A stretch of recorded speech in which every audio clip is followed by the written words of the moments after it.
ใช้งานแต่บางที่เขาก็ตั้งใจเราเรื่องถ่ายที่ทสวัสดีครับเพื่อนๆอันนี้คือคูน้ำคันดินนะครับของเมืองเก่าเมืองโบราณนะครับเพื่อนๆซึ่งสูงมากนะครับแล้วก็ใหญ่มากคูน้ำคันดินที่นี่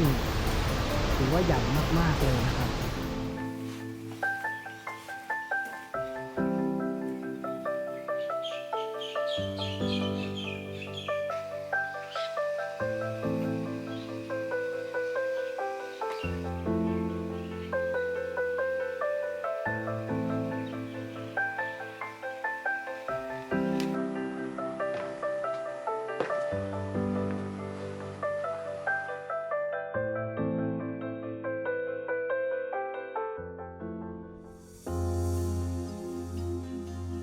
การพัฒนาเข้าสู่ยุคสังคมเกษตรกรรมของชุมชนโบราณในช่วงก่อนประวัติศาสตร์ตอนปลายในพื้นที่ที่ราบลุ่มแม่น้ำลพบุรีป่าสักเป็นปัจจัยที่สำคัญที่ทำให้สังคมพัฒนาไปอย่างรวดเร็วการติดต่อแลกเปลี่ยนทรัพยากรระหว่างชุมชนเป็นเส้นทางนำวัฒนธรรมศาสนาโดยเฉพาะพุทธศาสนาจากภายนอกภูมิภาคทั้งจีนและอินเดียเข้ามาผสมผสานพัฒนาขึ้นเป็นเมืองซึ่งมีคูน้ำคันดินแสดงขอบเขตของเมืองอย่างเช่นเมืองโบราณทรัพย์จำปาในอำเภอท่าหลวงจังหวัดลพบุรีแผนผังเมืองเป็นรูปไข่กลางเมืองมีพุทธสถานพบรูปเคารพทั้งธรรมจักรพระพุทธรูปพระพิมพ์ลูกปัดแก้วเครื่องมือเหล็กเมืองทรัพย์จำปานี้เป็นเมืองท่าแลกเปลี่ยนสินค้า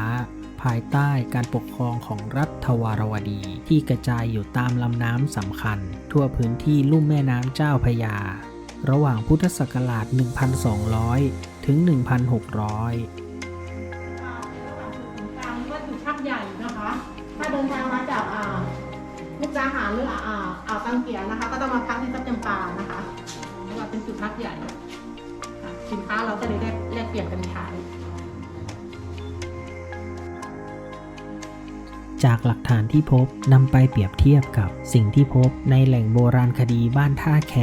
สามารถกำหนดได้ว่าเป็นของมนุษย์ยุคก่อนประวัติศาสตร์ยุคที่1ซึ่งมีอายุราวประมาณ 3,000 ถึง 2,500 ปีและมีผู้คนอาศัยอยู่จนถึงยุคทวารวดีราวพุทธศตวรรษที่ 12 ถึง 16 คูน้ำคันดินอาจจะสร้างในยุคนี้ซึ่งได้รับอิทธิพลและวัฒนธรรมมาจากอินเดียเช่นศาสนาวิถีความเชื่ออักษรภาษาการปกครองนั้นคงจะเป็นการปกครองที่กษัตริย์เป็นใหญ่เพราะจารึกที่พบภาษาสันสกฤตนั้นกล่าวถึงพระเจ้าแผ่นดินเป็นผู้นำจากหลักฐานทางโบราณคดีอาจกำหนดได้ว่าเมืองทรัพย์จำปาเป็นชุมชนที่มีผู้คนอาศัยอยู่จนถึงศตวรรษที่ 16 แล้วจึงถูกทิ้งล้างไปเพราะเหตุว่าไม่พบหลักฐานทางโบราณคดีอื่นๆครับเพื่อนๆอันนี้คือคูน้ำคันดินนะครับของเมืองเก่าเมืองโบราณนะครับเพื่อนๆซึ่งสูงมากนะครับแล้วก็ใหญ่มากคูน้ำคันดินที่นี่ถือว่าใหญ่มากๆเลยนะครับแต่ที่จริงเขาตั้งใจที่จะเก็บน้ำเพื่อใช้อุปโภคบริโภคภายในเมืองนะครับสูงน่าจะประมาณ50 เมตรอะไรอย่างนี้เลยดูจากต้นไม้ฮะ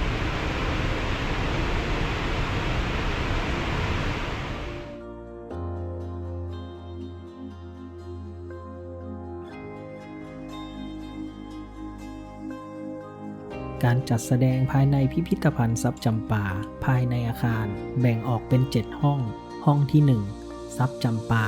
นำเสนอเรื่องราวโบราณที่หายสาบสูญไปนับพันปี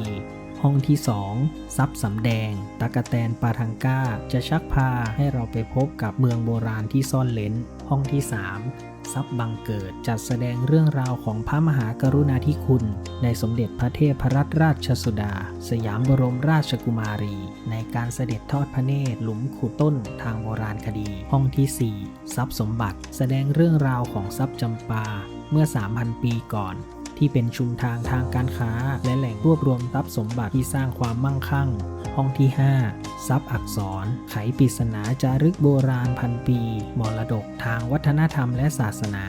ห้องที่6 ทรัพย์ทางปัญญาคำสอนของพระพุทธเจ้าสถิตเป็นสัญลักษณ์อย่างแยบยลในกรงล้อธรรมจักรเสาธรรมจักรแปดเหลี่ยมและกวางหมอบห้องที่ 7 ทรัพย์แผ่นดินทรัพย์จำปาคือทรัพย์แผ่นดินที่ดึงดูดผู้คนที่เข้ามาอาศัยพึ่งพิง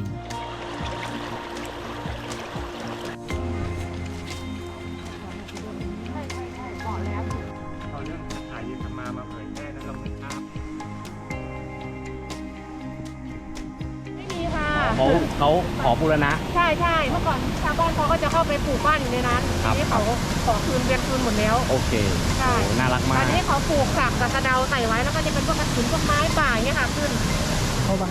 และจากการเดินทางในครั้งนี้